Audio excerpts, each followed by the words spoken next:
Bueno, los subcampos de la ciencia política son áreas específicas de estudio que facilitan la investigación y el estudio en aspectos particulares de la política y de la ciencia política. A través de estos, los académicos o los profesionales pueden abordar los distintos aspectos de los fenómenos políticos de forma diferenciada.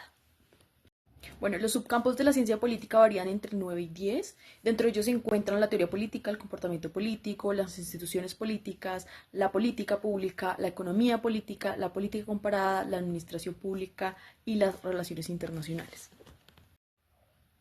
Bueno, hoy en día entendemos administración pública como todas las acciones y actividades tendientes a implementar una política dentro de un Estado. Esta noción tiene un aspecto importante que es la multidisciplinariedad. Y también que pese a que existe una falta de marcos teóricos para definir la administración pública, pues es importante tener en cuenta que en los años 70 en Estados Unidos se utilizaba mucho esta noción de administración pública y empezó a utilizarse mucho en espacios académicos específicamente. Y en Inglaterra, específicamente pues en Europa, se dio un cambio para utilizar este tipo de nociones en cuanto a que se necesitaba, digamos, un cambio en esas administraciones públicas para volverlas un poco más eficientes. Bueno, frente a las relaciones internacionales es importante resaltar el rol de las estructuras y de las instituciones sobre las acciones del Estado en el plano internacional. Sin embargo, esta definición de relaciones internacionales no siempre fue así, ya que durante mucho tiempo el enfoque de las relaciones internacionales estaba dada mucho por poner en el centro al Estado y la obtención de poder por parte de este. Este enfoque se denominó el realismo clásico y se dio y tuvo su apogeo especialmente en la Guerra Fría. La teoría política se refiere en cuanto tal a todas estas nociones conceptuales, a los modelos, a las explicaciones del origen y de la naturaleza de los hechos políticos.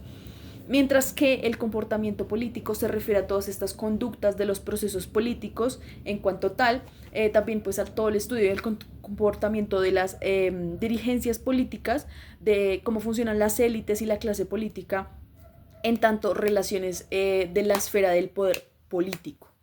También tiene que ver con todo este tema de la cultura política y lo que se entiende y lo que cobija este término.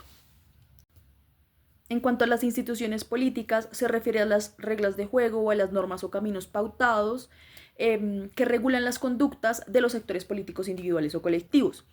Esto toma un papel fundamental a principios de los años 80, en donde, pues, detrás de toda esta teoría precedente del conductivismo y de la elección racional, empieza a darse la tercera revolución de las ciencias políticas, en donde el papel de las instituciones políticas empieza a tener gran importancia. En cuanto a las políticas públicas, tenemos que tener en cuenta que esta es una noción que aborda los procesos de formulación, seguimiento, evaluación, implementación de políticas públicas surgidas por parte del Estado en sus diferentes niveles territoriales. Y son el producto, esto es fundamental tenerlo en cuenta, de una relación entre lo público y lo privado. Esto empieza a tener importancia en los años 50 en Estados Unidos y a partir de allí se ha sofisticado y desarrollado más ampliamente.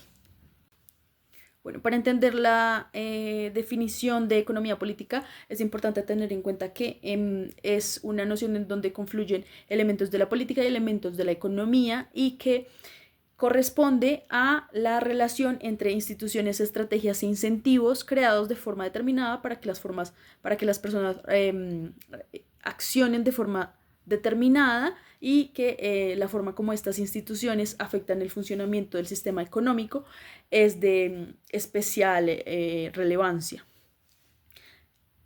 Y que entender que esta noción del siglo XIX, en donde se entendía que la noción de economía y de política eran intercambiables, pues hoy en día ya no tiene asidero.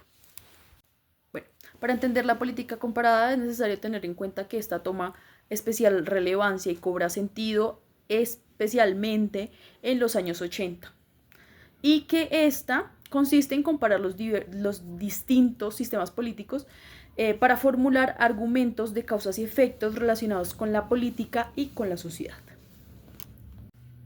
Para finalizar, es importante tener en cuenta que los subcampos de las ciencias políticas no son dados al azar, sino que han sido el resultado de años de estudio y de antecedentes académicos importantes.